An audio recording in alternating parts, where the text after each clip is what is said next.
them.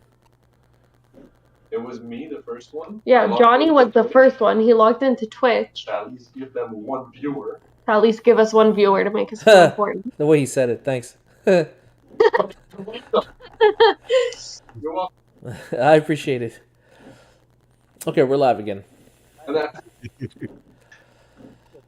Okay. All right. Hey, no, but for real, is it actually? Did it push me over 100 subs? Yeah, 172. That's nuts. I have no idea what that is. That's good. God damn. So, anywho, where were we? We were talking about Din Djarin, talking to the Ugnuts, right? Yeah. The dog people. The dog people? Well, they look like dogs. The dog people. Damn. I have spoken. That's cold as shit, man. You don't find they look like little schnauts and little dog race of people. English pugs, or yeah. Yeah, exactly. Like they're the working class, so they're the dogs. Working class pugs. So after we have that situation, then we get them going over to a shipping yard in order to investigate their first case of malfunctioning droid, and we get a nice scene of abuse. Din Djarin just beating the crap out of droids and pushing them around. Bo-Katan saying, "Stop doing that." No, you like that droid? Kick. And I wanted to know from you guys, what did you guys think of them? Because I don't think this was already set up before in Star Wars. But what did you guys think of them trying to humanize the droids, like making them like sentient, if you will, like? Because to me, the droids always function within their capacities. They kind of did. Yeah. Yeah, because you look at the original movies and everything, they all have personalities, they all have things to say, they all have objectives or objecting opinions and all that crap. So I always assumed that they were kind of like people. Well, they always have their personalities and their sarcasm. Yeah, and I always assumed that it was like Overwatch with the Omnics. You know, like just because they're robots don't mean that they don't have lives, personalities, blah blah. Like they all did their own thing. Well, yeah, but it depends, right? Like you had. Our first two droids were C-3PO and R2-D2. C-3PO was just rambunctious and like needed a master, wanted to serve. He's a translator. I can do this, I can do that. But he's roaming around. But you know, if you're a droid by yourself, you have no power. So they get picked up by the Jawas. You know, you're kind of like, you know. And he was willing to part with R2-D2 in the beginning because he figured, well, this is where my life is. So they're just kind of like, okay, low self-esteem. But I guess in a city where there's a bunch of them. After a while, after a shift, they're like, "What do you want, droid? Get lost. Like, okay, thank you for doing your services. Just show up on time because you're programmed to do so. And then when you're done, like, shut down, get out of here." You know? Yeah, just turn off until I need you again. So, I mean, I thought it brought a new. I guess there's different level of droids. Some are just complete, you know, whatever, autonomous and just doing what they have to do, and others are just programmed to be specific servants. And like, you know, the droid we see at the castle, he's programmed to, you know, greet people, give appointments, and then so it was I thought it was a neat way of seeing, like, in a city filled with droids, the droids that have the higher AI or more self-esteem, what they do, they actually go to a club. Okay, like, I really think that ties into the whole scene where Din Djarin and Bo-Katan are like roaming the streets, and you know, I could have really used a faded out trumpet, like on a rainy day, and you know, you got Blade Runner walking in the background type of deal. That detective, like very dark detective, like she was walking and I couldn't find the droids, you know, smoking a cigarette. That's the kind of vibe I got. And then when they walk into that bar and everyone looks at them, and I'm like, okay, this is cute. Like, this is okay, cool. You know, not to like too much, but I thought it was neat. But that's it. To you guys, the droids were sentient. They had their own personalities. Yeah, or at least a degree of it. Like, you feel empathy towards a droid that otherwise he was not really alive. It's funny though, because like what we're living today, like as AI is getting more advanced, like a lot of movies do the contrary, like, oh, they're becoming independent and have their own personality. That's scary. Whereas Star Wars is flipping that and saying it's good. They have their own personality. They have their own characteristics. But in real life, we're afraid of that. Yeah, I'd rather be afraid of it. Yeah, Terminator. I don't know. Terminator gives me a horror movie. It gives me nightmares still. I don't know. Yeah. No, but because I do remember scenes where they were always saying things like, "Oh, I got to take R2 in the shop and tone down his sarcasm," or like I've heard comments like that, within the movies and TV shows where they're like, "Oh, I need to, reduce your sarcasm to 20% or some kind of crap like that." And Well, that's it. Like to me, even in Rogue One, personalities are manufactured, so that's why I was surprised to see like, okay, so they congregate, really? It's like, yeah.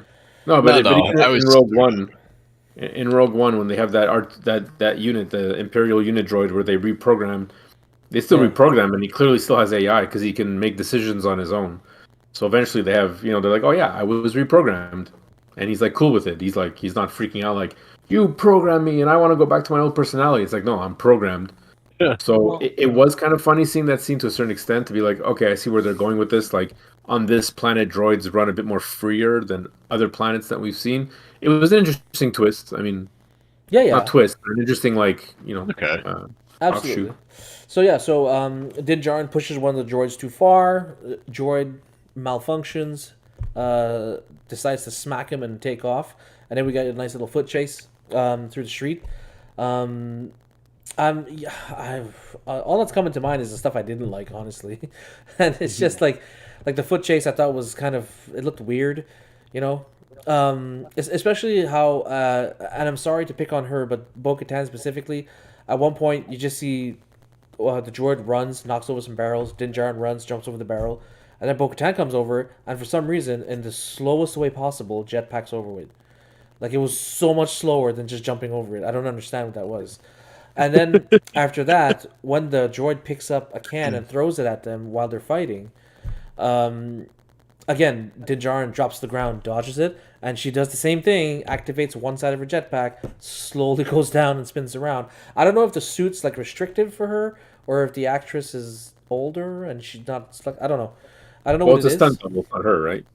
Yeah, I don't know. So, but anyways, I thought the scene looked a little funny. But anyways, they take out the droid, and I find it kind of cool how like these little buzzer droids come out and set up like a crime scene.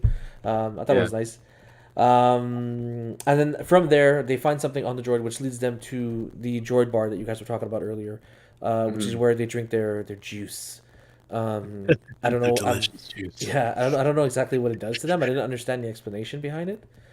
I don't know if any of They you said guys. that It's just a fluid, synthetic fluid that, yeah. it lubricates them and like keeps them fresh and young, and then it like reprograms the bugs in their programming or whatever to keep them young and fresh so that they don't get like thrown away and replaced by humans. Wow, Star Wars sexualized Windows Update.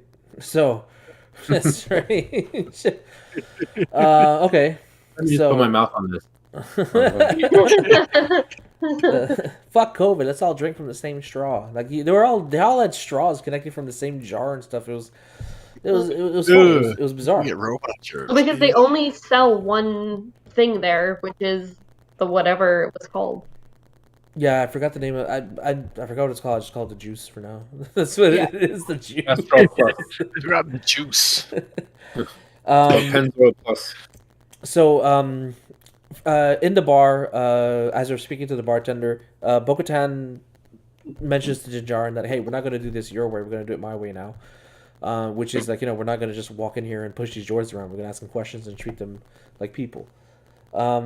Which gets them some answers. And we get a nice little explanation from a droid as to why they would remain loyal to what they call... What they call us? Organisms? Because the organisms created us and they asked so little of us and we last forever. We don't mind taking care of them, I think was the explanation. Which I thought was actually kind of nice. It was a nice way for them to look at it that way.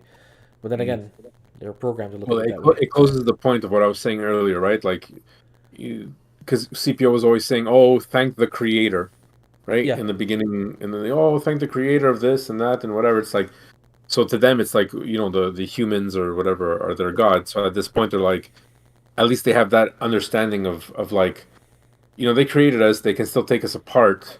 So let's just try to be as useful as possible. So it closes that gap as to what they do on their off time and why wouldn't they but why wouldn't they just take over? But I guess the droids that are like have weaponry and whatever are less AI and more like have to follow programming versus like a like a trash can like R2D2. Like just give him AI, like let him figure it out because I don't want to keep programming this kid. Like let him learn.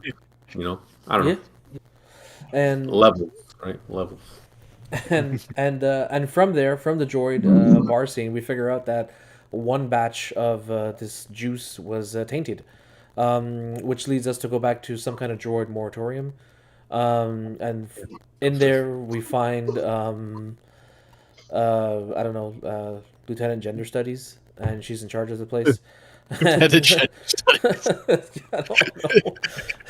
And she decides to show them the body, and this other little floaty droid thing comes in and attaches itself to the dead droid, which consumed the poison and it infected it, which is why it attacked them.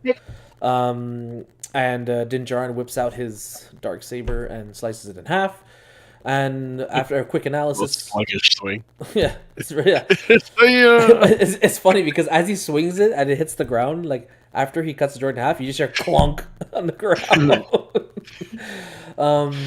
So after all that, after an analysis of the liquid that was in the droid, there was some writing in it, which is convenient.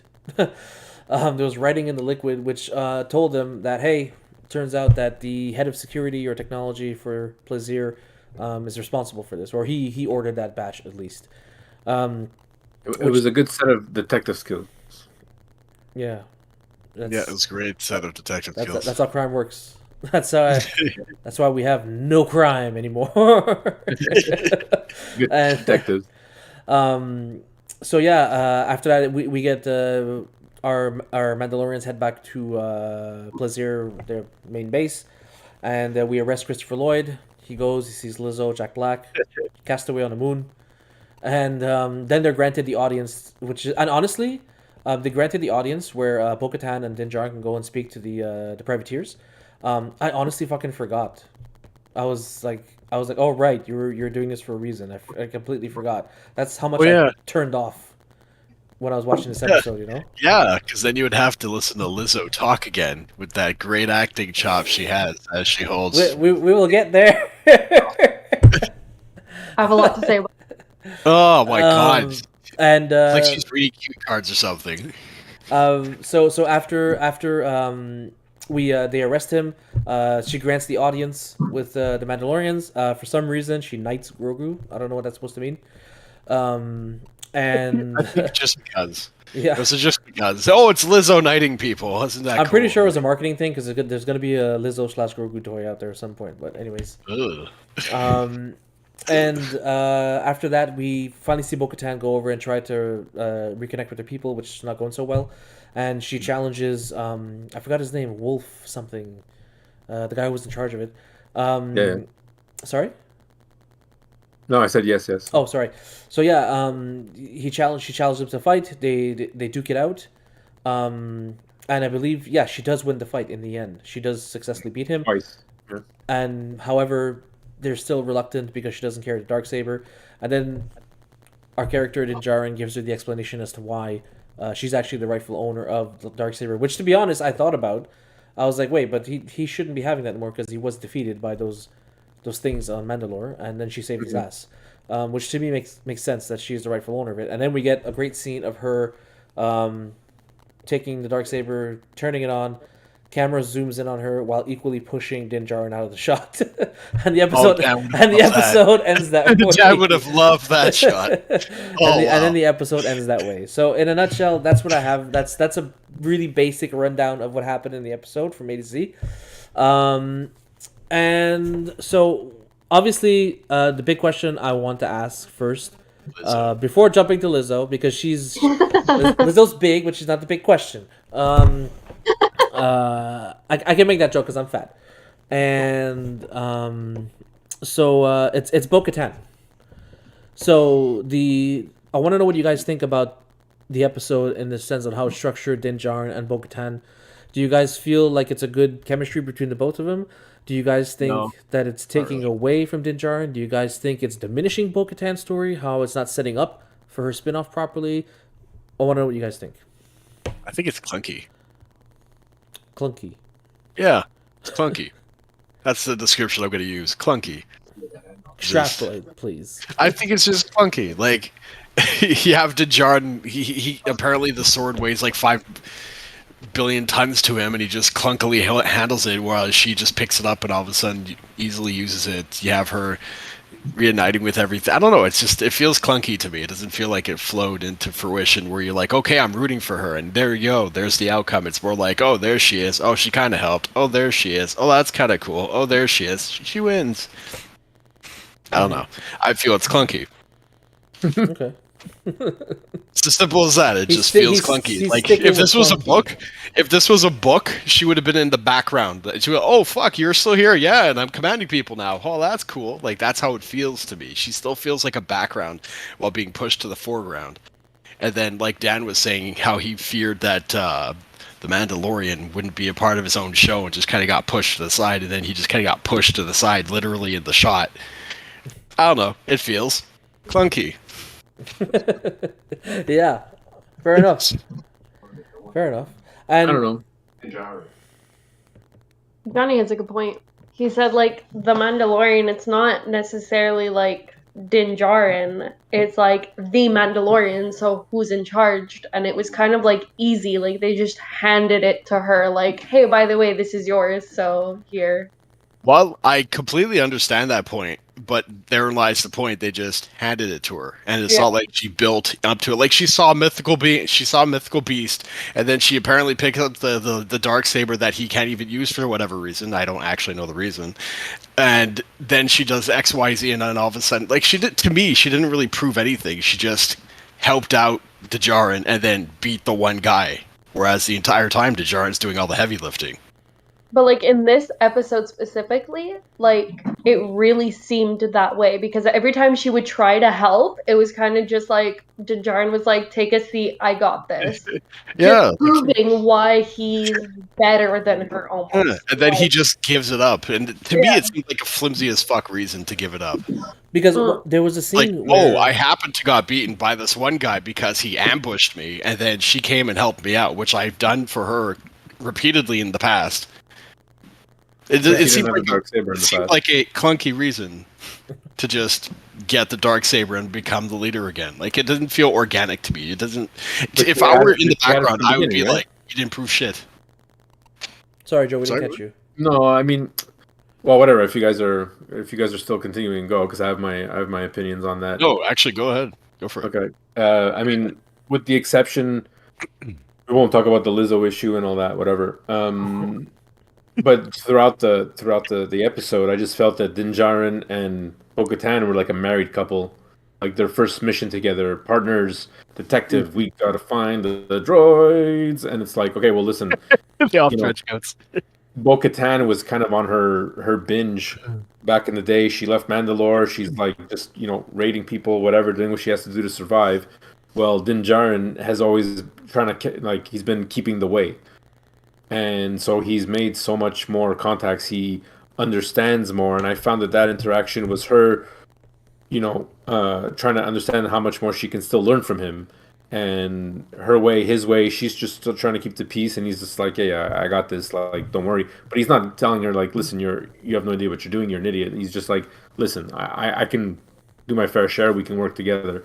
But at the end, remember his leader there, the armorer, told her like, "Listen, if you think you really saw the beast, I don't." And then she obviously believed that she wasn't lying. She's like, "Our prophecies say that's a good thing, and you came to us without your helmet, and I know a lot of people that strayed don't have their helmets, so you have to walk both paths. You have to break our laws in order for us to be strong again." And this is what I understood when she sent her on her quest, and she's taking the quest really seriously because she wanted to have both signets on her armor.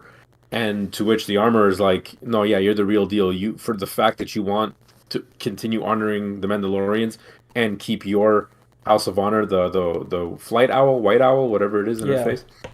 And so she's like, "Listen, you're the one to ignite us because the armorer knows we need to reproduce and we just can't wait till everyone just keeps having babies. We need everyone else who's strayed. We need the shepherd to go back and who better than Bo Jaren." And so Oh, Jared. Din Djarin, sorry, Bo-Katan. Okay. Sorry, they're married in my head. They're married in my head. I thought he was doing like a Brad Angelina thing. I was like, okay. No, yeah, but Djarin. That's what it is. That's what it is. It's perfect. So at the end, when he sees her fight and he's looking at her like, this is what I got out of it. Like, he sees that she's willing. He's like, you're on a quest. You're willing to die to unite these people. He's like, okay, she's serious about it. She's super, and this was her crew back in the day, and they say it in the train all the time. This was my crew. They follow this guy. We don't know. I have to challenge him.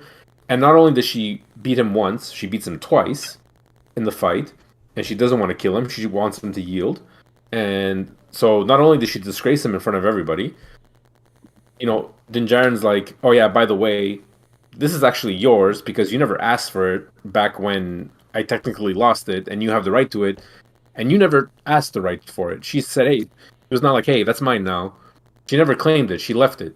So he's like, everything's falling together. We need these people because he's a true Mandalorian. He wants to bring back the people. He wants to grow Mandalore. And he sees her doing this for the honor. It's all about the honor at this point. So he's like, here, just take it. He goes, I can't wield it anyways. He's having a hard time after that battle of just like, it's just a heavy axe. That's the thing, but she's had the Darksaber before. And she knows how to wield it. So it's like it belongs to her. It always did. But so he's like, take it, because I know that this is what the people need to see for us to grow our people. To be fair, Din Djarin only offered the Darksaber after he saw that people still weren't willing to follow her. Which doesn't that kind of insinuate he carries the load still? He didn't do it for her. He did it for her, but for his own people, because he's a Mandalorian and he's like, these are a good group of people. They need to come back. And Bo-Katan believes in them. So he's like, I believe in her because my armor believes in her, and I believe in Mandalore. So this is the way. That's what it is. I thought the sentiment was definitely there, and it was definitely good. It's just how they went about it is just, to me, it's clunky as fuck. Well, I mean, that's the whole series, right? I mean, we had a whole clunky. I was just happy to see that scene because I was just waiting for it. Because just and you know what? It wasn't actually Lizzo. You guys wanna like shit on Lizzo? Go for it. It's not Lizzo that I want to shit on. It's not her. To me, no, it's just Lizzo was her own category of cringe. Yeah. With the, I don't know if it's just overacting or just belting out lines or whatever, and it's just, I don't know. Overacting? No, I'm sorry. No, it wasn't overacting. It wasn't acting at all. The script is horrible. Come on. No, the script for the episode was garbage. All the lines were not good. We can't wait for your services. Fucking Din Djarin walking through the droid bar, and everyone sounds like, I don't think they get many of our kind here. It's like, no fucking shit. It's a droid bar, Like you have to state the obvious like that. You know what I mean? Like I thought the writing was really bad in this episode. Fuck are you doing in here, Flashback? Get the for real. Out. And there were such stupid scenes. I'm gonna pick on Lizzo because she was fucking trash, and that's where she belongs behind the mic and not in front of a camera. But straight up, man, she wiggles a fish and does a kissy pouty face, and Grogu force jumps out of his basket into her lap and starts eating this shit, and then after that he gets knighted by her, and at one point she has that conversation with Christopher Lloyd to try and make him say like, oh hey, we could perhaps I could forgive you one day, but until then you'll be outcasted onto this moon and so on. And the way she was delivering her lines, it was like she woke up fucking stoned and forgot, and like someone had to tape the lines onto like the intern's forehead that was standing in front of her so she could read it, Like it was so bad. Like, and honestly, Jack Black. Oh, I don't like Jack Black to begin with. But sorry, I'll let you guys go now. Well, I actually went on Lizzo's Instagram like while we were watching it because I'm like, what are people saying about this? And did she even like post anything about it? Right? Because I mean, for Star Wars, it's an opportunity to get Lizzo's fan base watching Star Wars, and for Star Wars people to go see Lizzo maybe, and start listening to her stuff or like giving her a follow or whatever. And then I started reading the comments because she posted a picture and she was like, hey guys, I'm on Star Wars. And like some comments were like, oh my god, I'm so obsessed. Like the pair we never knew we needed, Lizzo and Grogu, yay. And like just like super happy. Like, I'm gonna start watching Star Wars now. I have to. Like, you know, really supporting Lizzo. So now they want to watch this for Lizzo. And then the other side of it was people taking time out of their day to go on Lizzo's account to say, why are you in Star Wars? Nobody asked for this. We don't want you here. Get out. Nobody asked for this SNL skit. Like, That's an else skit. Oh, Like- honestly, that's what it looked like. Pretty bad. it was really bad. And now we unite you. Exactly. Fuck. Like, it was literally horrible. But, like, people took the time to go on her page and comment. And, I mean, she's getting paid either way, right? So, Yeah. But to me, this really diminishes the show, and it shows you the, like what the showrunners or like the people in charge of LucasArts are trying to do with Star Wars. And that was the question. My question wasn't going to be, you know, was Lizzo trash? My question was going to be more along the lines of, what do you guys think of Star Wars injecting celebrities in the show like this for these episodes? You know, like Jack Black, like Lizzo, like Christopher Lloyd. I don't find it really. You have to do with. Sorry, go. Oh no! Actually, go ahead. You first. Yeah, you wanted to make a point earlier. Sorry. No, that's fine. They have to do it with a bit more, I mean, tact, and you have to, like, certain things clash with each other. One, I mean, it's not Lizzo that I have an issue with. She didn't act more or less than what I expected. I didn't think it was going to be some crazy performance. They needed an over flamboyant queen who was just happy and in love.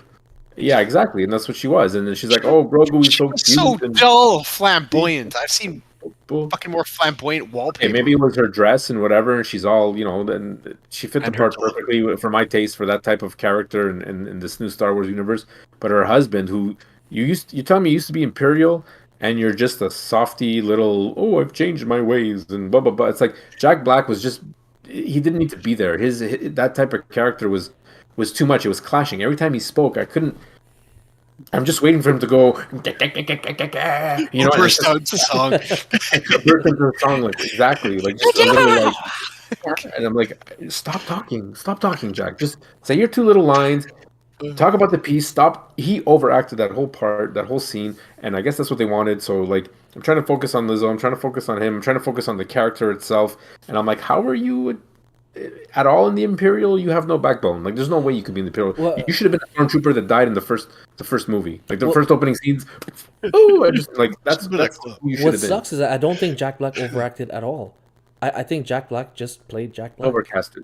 That wasn't the part for him. He should have been some guy, some smuggler in the back bar who gets shot or causes problems, makes a funny joke. That shouldn't have been him. He's not an Imperial technology officer or whatever the fuck. It was too lovey-dovey. It was like, you have all these droids, but I get it. They're trying to show that, like, this system was too dependent on droids, and that's why he's like, it's embarrassing. We can't, we got the Mandalorians because they have to come in and they have to kind of help us because, the droids, they do everything. They wipe our ass. So what do you want me to do? Shut them down? I can't. And then they send them to go see Christopher Lloyd, who played his part perfectly. But see, that's a generational thing, because when I saw Christopher Lloyd, which I didn't even know his name before, I just knew it was from Back to the Future because we watched the movie not long ago. But that's what makes you better than everyone else. But what... I don't think Christopher Lloyd has that kind of star power, though. Not long ago, I wouldn't have made the connection. Whereas my generation, when I see Lizzo, I'm like, oh shit, that's Lizzo. Like, I'm not saying I wanted her to be there or anything, but it appeals more to my generation. Whereas you middle-aged men prefer to see Christopher Lloyd because you grew up watching movies that he was in. It's also because he's a better actor. Yeah. Honestly, I don't think. But Lizzo is not an actress. No, I agree with her point. I actually have no issues with Lizzo being there and how she acted. Lizzo's there to it was Jack Black who threw it off for me. Jack Black is just whatever. Jack Black is just it because Jack Black's in it. It was the wrong character. It was bad casting. Absolutely, and I don't disagree. But it's Jack Black, and like sometimes, like fuck, you saw Tim Meadows. You think Tim Meadows was great? Do you even know who Tim Meadows is? You talking to me or Allison? Anybody really? You watch Saturday Night Live? Just Tim Meadows. Yeah. But like the younger generation's not going to know Tim Meadows. They'll probably know Bill Burr at the very least. Yeah. But like Christopher Lloyd, like these are just people who are in it just to give like a little extra flavor to our old heads because we grew up watching Star Wars. We know who these people are, et cetera, et cetera. But they also need new eyes because they realize how shit the movies are, and they need viewers. So they bring in people like Lizzo. Like I heard, like I don't even know how accurate this one is. Like something about Ed Sheeran, but I don't know about that. But anyways, like they're gonna bring people. Yeah, he was in there. He was definitely in Game of Thrones. But anyways, Oh, that's right. That's what I'm thinking of. they have to bring eyes so people will see it. So they brought Lizzo. I don't know why Lizzo and not like. But Disney's always done that. somebody, Though. That's classic hold on, Disney. Wait, Johnny said that they should have replaced Jack Black with Joey Diaz. Oh my Who's god. Joey Wait, who's I Joey would Diaz? have liked that. From Blossom? Not one person on your side. Cool. Hold on, just you know, the Italian, yeah. We need something to happen. yeah, exactly. if you watch I the would Joe be Rogan so podcast, okay you might with know him. To be fair, if he was in it and with Lizzo, I feel Lizzo could have feeded off his kind of thing, as opposed to Jack Black. You know, like with Jack Black, she looks goofy, but with Joe Diaz, she might have actually pulled something. He could pull, maybe Joey one of those, Diaz like, would have pushed Lizzo in the background. She probably wouldn't have any lines, which would have been fine with me. entirely possible, but like I don't But know, it sounds because you always like hear about Black- actors like feeding off other actors to do a better job or to get a better vibe. You're not doing a better job when you're just reciting a Disney short. And Jack Black is just, he's got so much energy just in himself that it was hard to follow along when he was talking. It was just like It was this big goofy. aura. It Yeah, came off exactly. It was And goofy, that's but I classic think Disney, right? they might have Don't done forget it on that's classic purpose. Disney. Sorry, it's classic Disney to cater to the children, but throw in a joke or two for the adults. Yeah. You see it in every classic Disney movie where there's a joke that's going to go over the kid's head, but every adult in the theater is going to start laughing because they're like, "Oh my god, like that's hilarious!" You know, like for whatever. Like, You're not gonna get it yet. That's not mayonnaise on mommy's pillow. Yeah, we get it. That's not hair gel. But shit like that. But the Josh just freeze? Do we just freeze the? no. What? No. Oh, I think okay, he might he be froze. frozen. He froze. Did we freeze? You guys freeze. I think he's frozen still. Yeah. This is perfect for editing. I could just zoom in on that face. Oh man. But no, and honestly, I dislike Jack Black. I don't even like Jack Black movies, man. I don't think he's that good.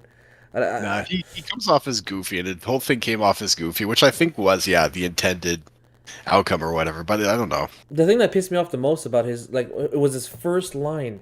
His first line in the whole fucking show pissed me off the moment I heard his voice. He's like, "Come, have a sip." I'm like, "The fuck is this? Sesame Street?" What is that? I said, "I don't want to watch this crap." You want cookie? I was so annoyed with it. Come have sip. So, but like, what do you guys think about Star Wars injecting? Because my problem is, I feel like the fact that they injected celebrities in the show, like Christopher Lloyd, Jack Black, Lizzo, and all these people, it took away from our main characters. You know, the spotlight was no longer on them. Yeah, I know. I'm just imagining the editing, it's slowly coming closer and closer, but just in his box. Everybody's else's fine. It's just him slowly. Like getting I could closer, just and then edit he in. goes I could back just to edit in my back. question and say, "Oh my god, I thought Lizzo's scene was bad." And just cut to Joe's face. He disagrees. Awesome. Oh, there we go. Oh. Now Ali's in two pieces. Let's switch that up. Oh, he's back. Yes. Yeah, I agree with that statement. They should have some, but not like everyone in one shot like That's that. it. I thought 3 celebrities was too much in one episode. It's too intense. You I okay was there, Joe? cool with the Christopher Lloyd thing, or no, not 3, I guess.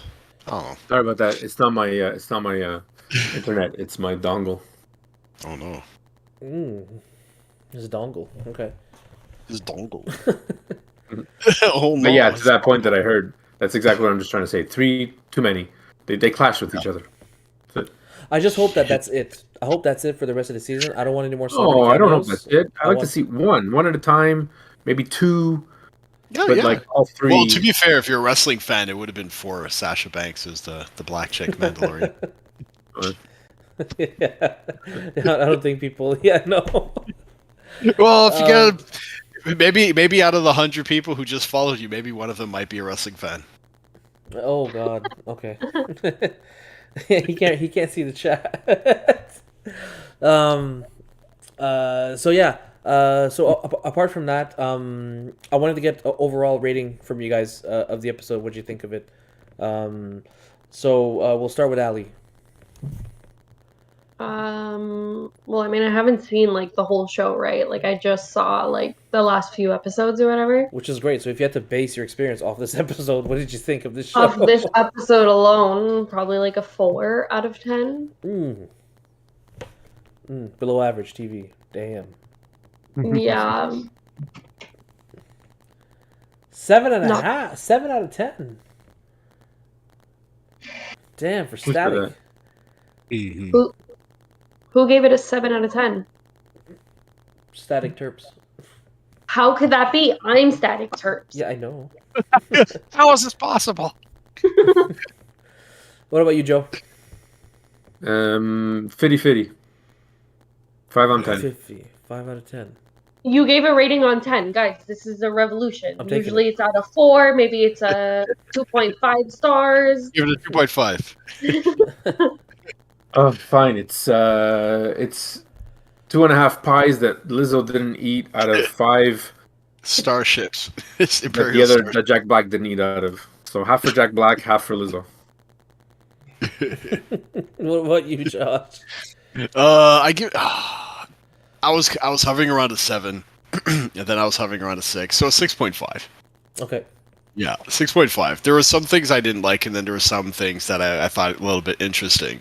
Like to me, I thought the whole robot thing was kind of like how, well, two different things, like the rich class and the poor class, and how you have dependency on this class, but you don't want this class to get better because this class will start losing things.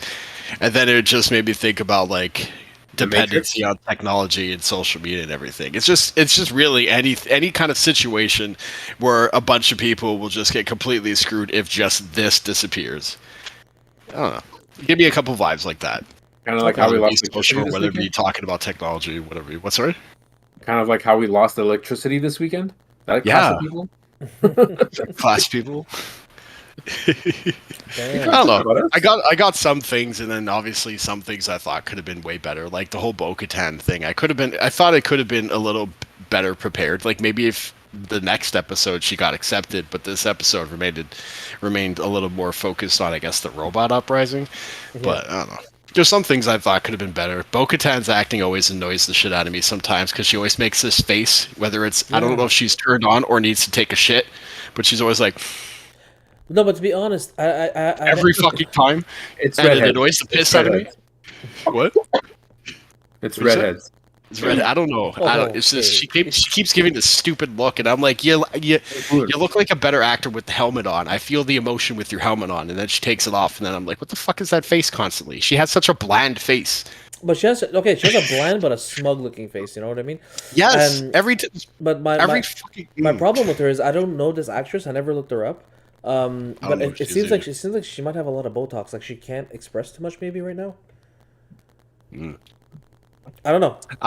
I'm just saying. Is she supposed to be smug? No, I really don't know. I think she's a good-looking redhead who plays Bo-Katan properly, and now Bo Jaren. Because you guys have to watch Rebels, because which we didn't talk about in the last episode, and I'm just kind of like squeezing in my little point here, is that we see Zeb in the bar, Right. and we have to talk about that because Ahsoka's coming out soon, and there's so much Rebels in Ahsoka, which is beautiful. But that's it. That's the only two things I want to talk about. Bo-Katan is doing what Bo-Katan does. She had everything, she lost it. She had everything, she lost it, and now she's getting it back in a what she feels is a purified way. So this face that she makes, it's okay with me. I have spoken. Oh damn! Podcast over. Oh man. So all I'll say is, for me, it probably sits at a 4 out of 10. 4. Yeah, I really didn't enjoy it, and if I had to introduce someone to the show and this was the first episode I'd show them, I wouldn't be surprised if they say I'm done with this. I'm not watching another one. You know, It was No, a filler episode. I do agree with that sentiment. it was a filler episode, 100%. Because it's just weird because in the other episodes, like we said, the pacing is always good, right? I feel like the pacing is always good with the show. Like, Din Djarin falls in the water, gets trapped, falls in the cave, gets trapped. They save him. Blah blah blah blah blah. Pirates attack the city. They establish a new Mandalore home. Like the pacing is always good, but in this one, they go to a planet. They stop the robots. They rekindle with the Mandalorians, but for some reason, it just feels dragged out. It was exaggerated. The whole reason for them to go, oh, we'll give you access, Yeah. but you need to go on this side quest. You know what I think? It's just the whole robot thing. No, because now that you mentioned that, it feels dragged out. Because like when I was originally looking, I was interested because it did feel like Joe said, like a little noir crime drama. You're like, ooh, who did it? What's going on?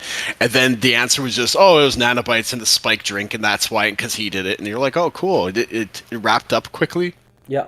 And I didn't find it had enough build-up. That's why I was saying, like, it could have benefited in just being longer, and you cut the Mandalorian part out and make that the next episode where she proves herself throughout the entire thing. Mm-hmm. But, yeah. Remember, it's kind of, I think we're missing a point to that, is that it still didn't explain why he did it, right? It was kind of like a vague explanation, like, well, I'm still loyal to the Imperials, and there's other that think like me, and we go back to the scientist chick who killed. He was loyal to Lizzo's family, who were anti-imperial. He didn't like Jack Black's character. He said ever since Jack Black's character's been here, everything's been wrong. You freezing? No. All right. Sorry, guys. You kind of got my theory went out the window. It's okay. He's like, it's now 2 Ewok shits out of 1 lightsaber charging in a plug in a wall. It's like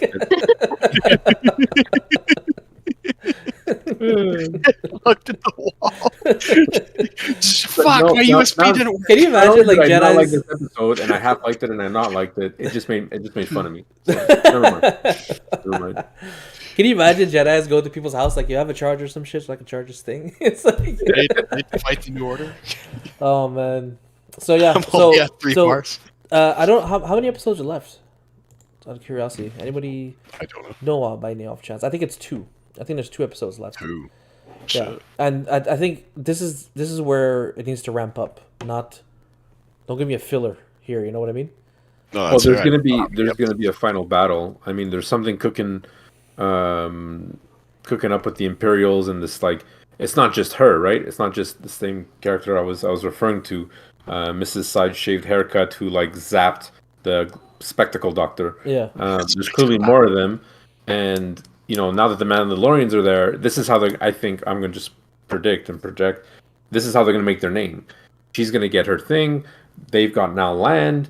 Now they have enough people, and now they're gonna have to do something that the whole, maybe the galaxy or their sector or their parsec or whatever, is going to notice and be like, hey, Mandalore's back on the spot. Mandalore's back on the map. Mm. So, we're going to have a crazy boss scene, something, and the Mandalorians have to do it. It's called the Mandalorian. I mean, and then Grogu's going to have his little split because it was... Well, I don't know about that. Because it's funny, I just thought about it and I wanted to mention it. It's that I follow a lot of the drama that goes on behind the scenes with the development of LucasArts and all that stuff. And at the end of season 2 of Mandalorian, Jon Favreau and Dave Filoni, they send Grogu off with Luke Skywalker to train to become a Jedi and master his ways and that kind of stuff. And that was supposed to be it. Grogu's story was done. Oh, really? And when that happened, LucasArts wasn't happy about that. So Book of Boba Fett, that's why they had 2 episodes dedicated to just Mando. So he can go collect Grogu, bring him back. So right now, I feel like season 3, they're in scramble mode. They're trying to figure out, what the fuck do we do with Grogu? We didn't write him in this season, Because if you think about it, Grogu is nowhere in this show. He's not in this episode either, apart from eating fish next to Lizzo's tits and being knighted. That's it. That's all he does. Yeah. He has no story arc anymore. He had one moment, I think it was in episode 3, where he had a flashback to Order 66, and that was it. I haven't seen Grogu do shit after that. I mean, what can we expect him to do to be, besides be Din Djarin's little sidekick who can do the Force sometimes? He doesn't even do that. He stopped his training. He cannot grow any That's true. faster. He did it when Lizzo was playing the ball. He went like this, and then like the ball went through all the things, and she won, and they were like, "Yay!" Right. That's That's not the way you're supposed to be using the That's Force. exactly See, he's not, what he's Luke not being wanted. trained properly. That's not how you use the Force. Grogu, you have to take the ball and do this. Can you imagine Luke is like, one day you'll meet Lizzo. He's like, He's there meditating on that planet. no, but you This is see not a what I'm laughing saying. matter, though. This is not a laughing matter. He's using the Force the hilarious. wrong way. He could fall into the dark hands. He can. Yeah, he he can might get upset. addicted to winning. He's gonna. He's strong with the Force, and he has to be trained. And Din Djarin's good, but eventually he has to go back. Well, that's what they originally planned, but unfortunately, Disney said no. I need to sell toys. Bring this guy back. But that's the Um, thing. There's a reason why these are so popular, right? I mean, kids have fallen. All kid toys. There's Baby Grogu kid toys. There's everything. exactly, People are obsessed with Grogu. Like and they can't just take him off because if they do, the views. I don't think the views will dip because we don't see Grogu in the episodes anymore. He wasn't in the pirate But episode. He He wasn't in still this has episode. little things where he does these cute little things, and then you're like, oh. You know what it is, honestly? It's basically you get like TikToks of Grogu within the episode. Yeah. It's for the younger generation, you know? It's like give them a 3-second clip, they'll be happy. You know what I mean? Oh, Grogu's going to Walmart for some pranks. It's that no, but that's what it is. They just give you snapshots of Grogu and he's happy.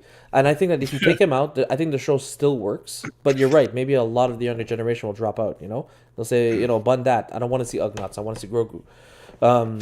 And The people who are caught to the story. yeah. Yeah. So So it's not the kids who are going to call and complain. It's the kids' parents because they're like, my child doesn't want to watch Star Wars anymore because Grogu's not there. And I need I'm that 20 saving minutes money to on go not make buying supper. these toys, no, and it's making me but mad. see what's the flip side of that now? Now then you get episodes like this because now that they forced Grogu back into season 3, they basically need to say, okay, well they're catering for the kids. We'll make a show for kids. So what do we get? We get Lizzo. We get Jack Black. Come, sip, all that fucking garbage, all that crap. You know what I mean?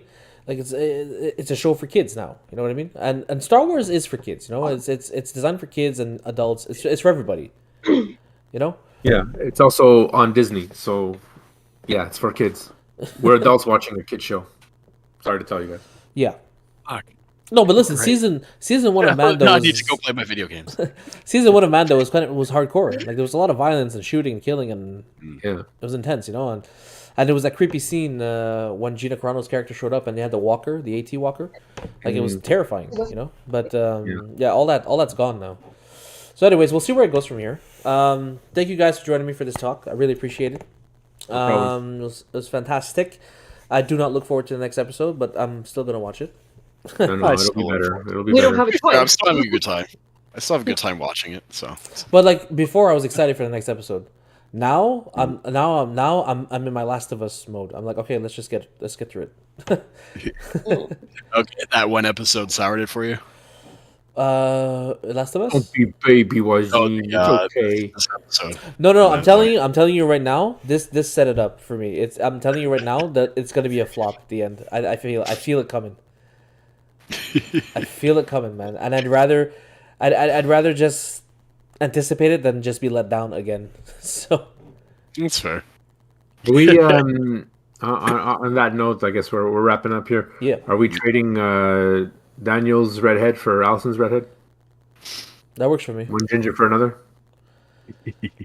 It works better because it's more like aesthetically pleasing because you know everybody has glasses and I have glasses and now we all have glasses. Daniel There doesn't. we go. I'm just gonna come out and say it when Danny watches it. If you watch it, she just called you fuck ugly. But anyways, It's true. You need some glasses to cover up that like thick ass lenses. No, it's 'cause he doesn't have glasses. That's it. oh man. But yeah, thank you guys for joining. I really appreciate it. We'll catch you guys another one. Problem. All right, see you later.